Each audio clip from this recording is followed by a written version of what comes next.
when you look for the list of 7, I believe sometimes in some lists the Huns are there and some they're not. So the question is, where do the Huns play a part? Now, even if you can't see the Huns, I guess, in Daniel 7, you can definitely see the Huns in which chapter? Revelation 8. So, just for clarity's sake, just in case it's a stumbling block for everyone, Revelation 8, you can certainly see the Huns. Everyone agree with that? Everyone happy with that? So, let's look and learn a bit more about these Huns described in Revelation 8. But I'm going to read historically about them. So, the Huns were a nomadic tribe whose origin is unknown, but most likely they came from somewhere. By the way, again, this is one of the historian websites. I've got www.ancient.eu, but you can look at other historian websites. The Huns were a nomadic tribe whose origin is unknown, but most likely they came from somewhere between the eastern edge of the Altai Mountains and the Caspian Sea, roughly modern Kazakhstan. Now, Kazakhstan is just underneath Russia, and when you look at this description, it's talking about the southern part of Russia. They are first mentioned in Roman sources by the historian Tacitus in 91 CE as living in the region around the Caspian Sea. At this time, they were not a threat to Rome. In time, this would change as the Huns became one of the primary contributors. Listen to this. The Huns became one of the primary contributors to the fall of the Roman Empire. We know that from the trumpets, Revelation 8. And as their invasions of the regions around the empire, which were particularly brutal, encouraged what is known as the Great Migration, also known as the Wandering Nations. The migrations of people such as the Alans, the Goths, the Vandals disrupted the status quo of Roman society. So they even caused the other trumpets to sound, because the Goths and some of these other tribes would never have came in by the Roman Empire had the Huns not been causing trouble and growing in power.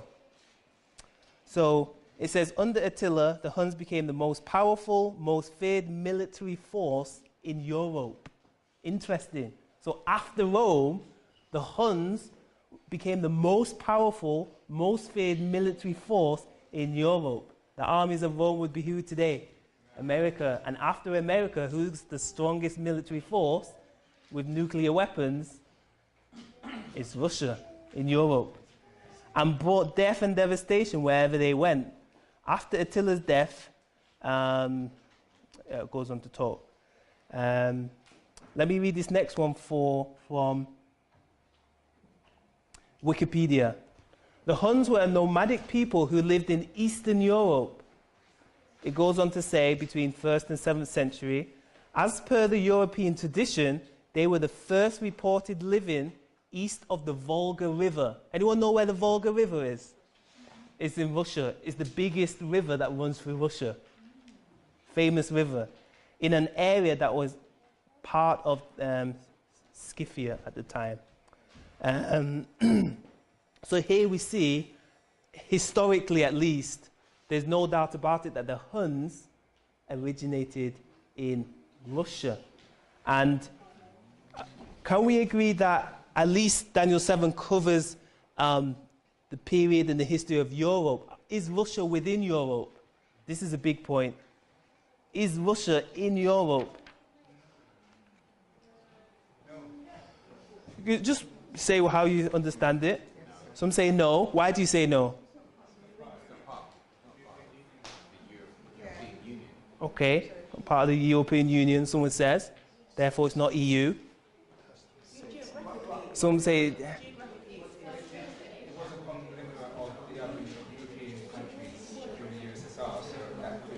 Okay, okay. Anyone at the back have any thoughts? Geographically, it's not. I don't know how to answer that. Do I mean geographically? I just mean, is it in Europe or not? No. Russia is a continent for itself. Okay, okay. Okay. Okay, so what do you think? Huh? Huh? It's in Asia. Is anyone at the back on the left? And then one more comment. You think it's part of the EU, part of Europe? Okay, I'll read a quote from Ellen White, quite clear. Life Sketches 287.2. And we read it. Talking about Elder Conradi. It says he was having visited the churches and companies of Sabbath keepers in Germany, Russia, and Switzerland, he reported that one of the most urgent needs of the European fields was books on present truth. The four European powers in 1840. Yeah, really couldn't do that. Yeah, you're right. But you're right. Good. So someone's mentioned... Life Sketches, 287. Life Sketches 287. Sorry, this pen is very good. But it establishes that Russia is in Europe. Yeah? Prophetically, because she's a prophet, right? It's in Europe, Russia. There's quite a few quotes. I'll just read one other one which I read before. You should have caught the clue if you were listening. Signs of the Times, December 8, 1887, says, in nearly all parts of Europe, the laws are more or less oppressive upon those who observe the Sabbath. But there are few countries in which the difficulties in the way of presenting the truth are greater than in Russia. She's saying it's hard in Russia to get the truth out, in Europe to get the truth out. One of the hardest places in Europe is Russia. So Russia is in Europe. Yeah, and there's more quotes, but I'm just giving you two. So Russia is part of Europe, just as France was part of Europe. And therefore, I would suggest it's somewhere in Daniel 7, but obviously more clearly when we're looking at the Huns and their origin in Revelation 8. So someone's just mentioned Russia under the four European powers, and that answers a next question for us, which is, does Revelation mention Russia in its more modern state? So we mentioned the Huns, which we know develops into Russia, but does it actually mention Russia? And someone has mentioned Revelation 9, 14 and 15.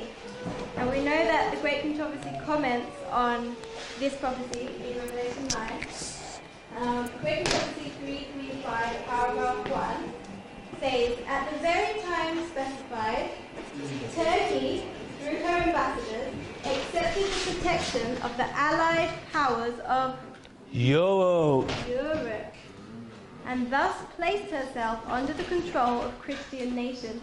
Now, when you go into the encyclopedia and you find this treaty, it was the Treaty of London, it was called, in 1850.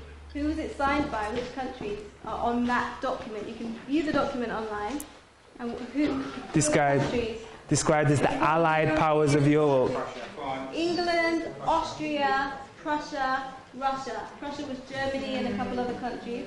So you have England, Austria, Prussia, and Russia. So here you see Russia is, it says Christian nation.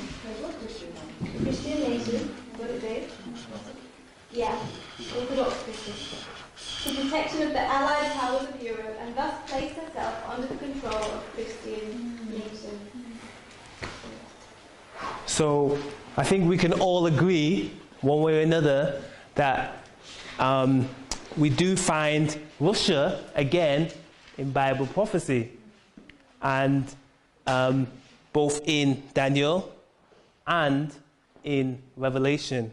And I would probably say the main point on Daniel 7 now that I would use that is much clearer is because Daniel 7 is covering really the history of Europe. And we saw that Russia is within Europe. And here it's covering the history of the Roman Empire, which was Western and Eastern Europe. And so Russia is within there. And then we saw that it's the king of the south here. But that's what we're investigating, so we didn't read on there. But we've had all these characteristics which are taken from Daniel 11. So it's establishing this. Yeah? And then we went through Revelation 9, 14 and 15, which is really clear. I think Josiah Litch says, in 1840, England, Russia, Austria and Prussia interposed with the Ottoman Empire. That was the fulfillment of Josiah Litch's prophecy. Remember that? 391. years, Russia was connected to that. So it was part of Bible prophecy, even in the Millerite movement. So why not in ours? If history repeats itself. And we saw that it's definitely in Europe. The other one was Signs of the Times. Should probably put it here. Life Sketches 287 and Signs of the Times. I think it was December. So 1887. Sorry? Or 8? 1888? December 8. Oh, December 8, 1887. Okay. So we see here, I don't know how many testimonies you need, but we see here from 1, 2, 3, 4, 5, 6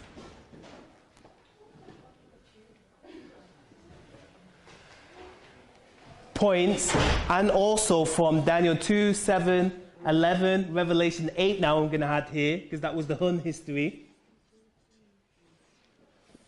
So just for clarification on the record, in terms of the Huns, I'm going to place it here, because we know the Huns are found definitely in Revelation 8.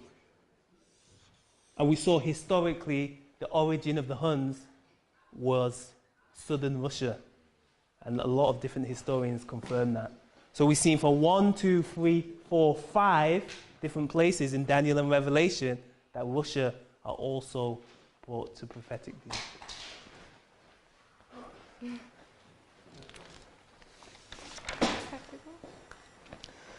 So brothers and sisters, can you see that the king of the south in Daniel 11 brings down the king of the north in verse 11 and 12? Can you see that this Russia, basically all of this is just to say that this person in our time, and I'm going to put this at this event, is Russia, and it deals and it comes against the armies of the king of the north, which is the United States of America. And so the Bible is trying to tell us that Russia, Soviet Russia, is going to have some sort of conflict or coming against with the United States of America. And that's the external event which brings an internal persecution, because verse 11, the king of the south cast down many. There's an internal persecution, and God is requiring us to know and understand what this will look like in practice. Is this going to be some sort of military combat, a physical combat? Is this going to be like a Cold War using press and visual things that you read and see, which you can just go to the news, and these two are always against each other all the time in the news? Or, I don't know if you want to share on that point. Well, this is just something to study out. So, another option for how this will play out in our history is that when you go to verse 11 in the Battle of Raphia, the wording of the verse says that the multitude would be given into the hand of the king of the south. And we know that multitude represents an army. We went through some verses in the week. Judges 4:7 is one of them. So, if multitude represents an army, who's the army of the king of the north in our history? America. America. So America is the army of the king of the north. And the king of the south is given the army. In verse 11. Go to verse 11 and read it. Let's read verse 11. It says, "And the king of the south shall be moved with choler, and shall come forth and fight with him, even with the king of the north. And he," that's the king of the north, "shall set forth a great multitude, but the multitude shall be given into his hand." And we explored that. You know, it's God who gives and takes away. So he's given into his hand. So in our history, what we're looking for is the USA to be given into the hand of Soviet Russia. So there's two ways of looking at that. Either it's total destruction, or it's an alignment, or it comes on its side. But if it would be given into its hand, what is in your hand, is that stronger than you? Yeah, no, in your hand is weaker than you. If it's in your hand, it's weaker than you. So you therefore have power to persuade its laws, don't you? You then have power, if it's in your hand, to help it to enact laws. And it's interesting, sorry, just a thought. It says in verse 41, but these shall escape out of his hand. And that's the time when he passes a law and the people, three groups of people are able to not bow down to that law because they're no longer in the hand. But here they're in the hand, which is your point. Yeah. So that's something to investigate. So we put it to you to investigate and to study out, line upon line, whether at this point here, at midnight, whether we're seeing Russia militarily taking down the USA militarily, or whether we are to see Russia pushing communistic laws into America, or allying with America to kind of compel them to make communistic laws in America. Make sense? It's interesting because there is a friendship between Putin and Trump. It's very interesting. They seem to have a kinship. On the It makes you wonder if Do I talk the about shock needs and would be persons? when Russia pushes against, pushes against the USA militarily. So on the I mean, back, that was a surprise to everyone because of the relationship. on the backdrop of that, because we can't look at just what's happening at the minute, because anything can turn anyway. Yeah, but on the backdrop of that, because it is still valid that is happening, but on the backdrop of that, we know that the Medes and the Persians were two-horned power in history. And they have very similar characteristics to the USA in that you have Ahasuerus, who was a Persian king, and he is creating a law against God's people. We know this is a typification of the laws that America will be passing. So on one hand, you know that Medo-Persia in some instances is representing the USA. But you have in the Bible 2 instances where Medo-Persia is creating laws that, well, one is for killing God's people, that's Ahasuerus, and he's being influenced by Haman to make this law. And another is Darius the Mede, so that's both the Medes and the Persians, Darius the Mede, and he's being influenced by his royal associates to create a law. And the law that Darius the Mede passes was atheistic. Was an atheistic law. Yeah, because we define atheism as there is no God. But atheism is a worship of self. And Darius was persuaded to pass a law that said you can bow to no other God but me. You can pray to no other God but me. And Daniel found himself in a position where now he's being thrown to the lions, but he's delivered miraculously. Now, we found out when we went into the history of what happened in verse 11 and 12, was that in verse 12, when there was a persecution on God's people after the king of the south won this battle, or was given this multitude, when the persecution was on God's people in verse 12, they were actually delivered miraculously. There was like a lot of parallels, both in the decree that Ahasuerus makes in Esther, and also the decree that Darius makes in the book of Daniel.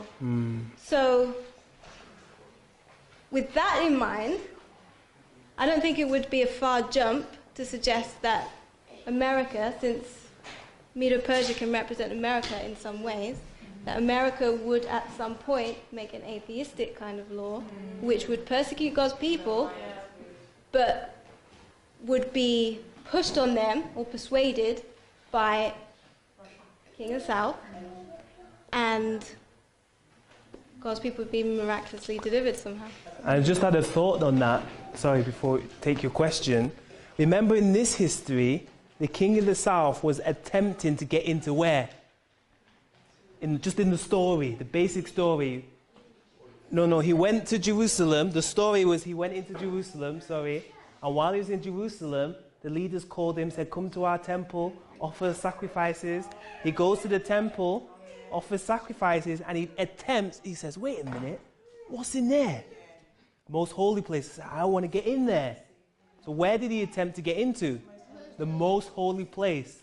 And whenever anyone entered into the most holy place, what was brought to view? In prophecy. When Christ entered the most holy place, what did the Advent people see and learn about? The law of God, particularly which one? The Sabbath. And so he attempts to enter into the most holy place here. So what's his attempted attack, though he fails? It's the law of God. But he gets so far. He gets very close. I think he gets to the second compartment. He just doesn't get to the third. He gets halfway. Is there any laws on the Sabbath where it will be not quite the full Sunday law, but it will be halfway towards it? Blue laws, labor laws. Could that be a possibility? Because by verse 16, King of the North comes on the scene. He attempts to get into the most holy place, and he succeeds. And he succeeds on the Sabbath day. And after the 3-month siege, every Sabbath attacking and coming closer and closer on the final Sabbath, he brings down all of Jerusalem, destroys the whole temple, and for the first time in history ever, he enters the most holy place on the Sabbath, representing the Sunday law. And he succeeds here. It is the full Sunday law. But he attempted it here. And he got halfway. So just in line with what you were saying, this thought is just coming to me now, whether this attempted is somehow, because we know there was a decree here, somehow in line with some sort of blue laws, but then by here, it's the Sunday law. Just a thought. But either way, brothers and sisters, as we continue to investigate these verses, the Lord is asking, are we ready? Because by the time he got to here, there was a great, in fact, even before they're here, it says, and he shall cast down many 10,000s. There was betrayal, there was death, there was a slaughter, even here at midnight. It says that a lot of people, when this decree was made, those who would not worship his god, the god of Bacchus, would receive a hot brand of iron on their face. So there was some alliance with, again, Sunday issues. But the question is, are we ready? Because this is not the Sunday law. This is not even the midnight cry. This is earlier. And this is Russia playing a part. And we see Russia already on the scene.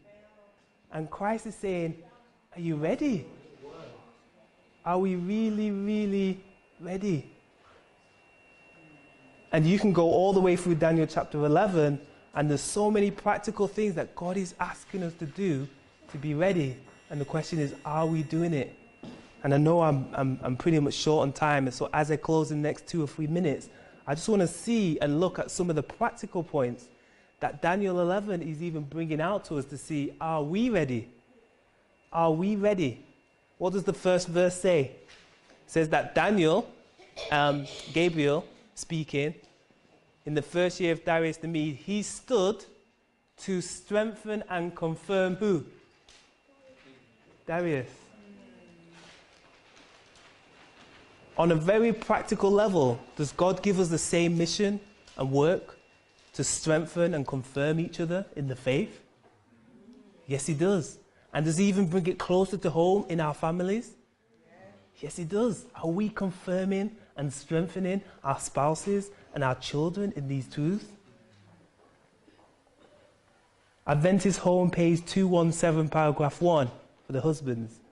Let the wife feel that she can lean upon the large affections of her husband, that his arms will strengthen and uphold her, and her burden will lose half its weight. Oof.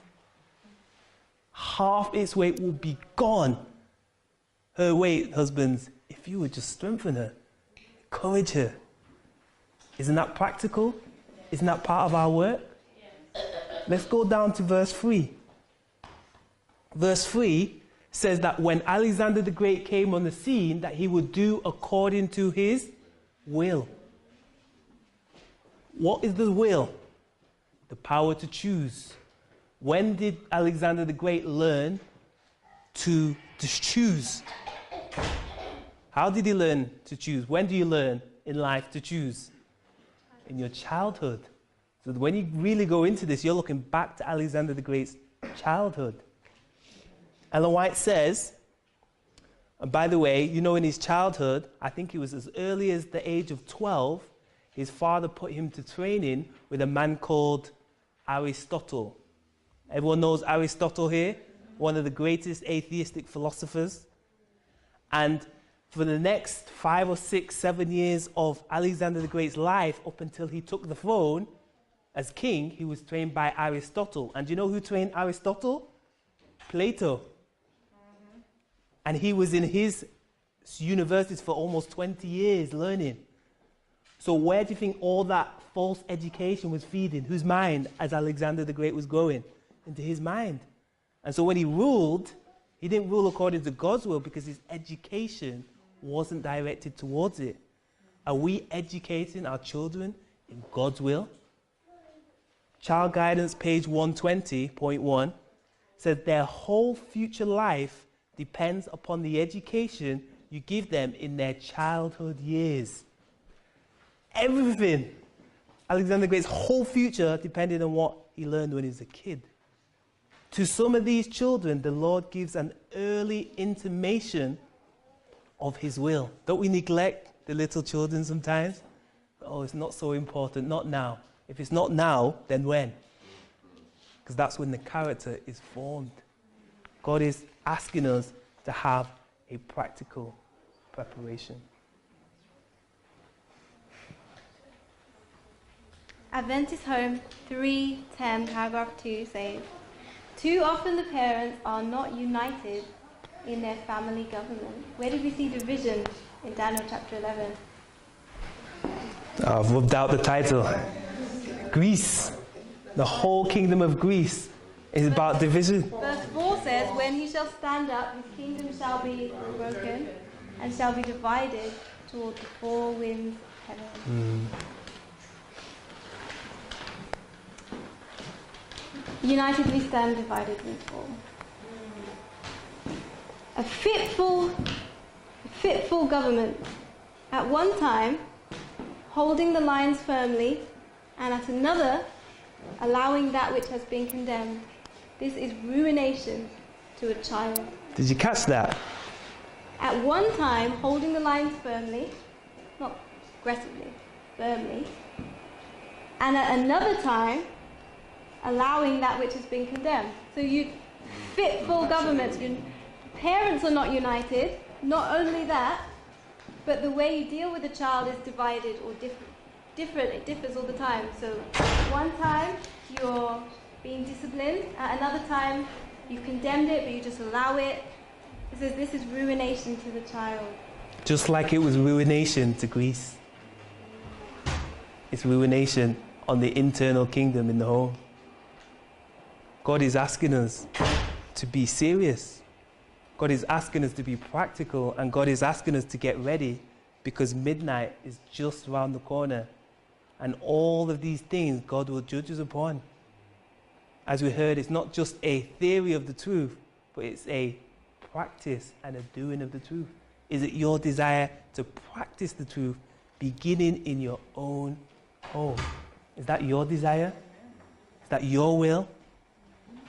If it's your desire to be ready and to continue to investigate as students of prophecy this event here and this line of events so that we can be ready and our families can be ready and our church can be ready and whoever God desires to be saved, because he's not willing that any should perish, be ready. If that's your desire, then let's kneel to pray. In the cross, be my glory ever, till my raptured soul shall find rest beyond the river. Dear Father in heaven, we ask for your forgiveness. We are divided like Greece. We are fitful like Alexander the Great. And you said that, what does it mean to conquer and rule nations when we can't conquer and rule our own spirit? We ask, O Lord, that you would help us, that we would see the end from the beginning and not repeat the wrong history, that we would stand on the side for truth. How clear are these lines of evidence? But Lord, how quick we are to doubt and not to put these things into practice. Help us, O Lord, to do your will and to understand your will, is our prayer in Jesus' name. Amen.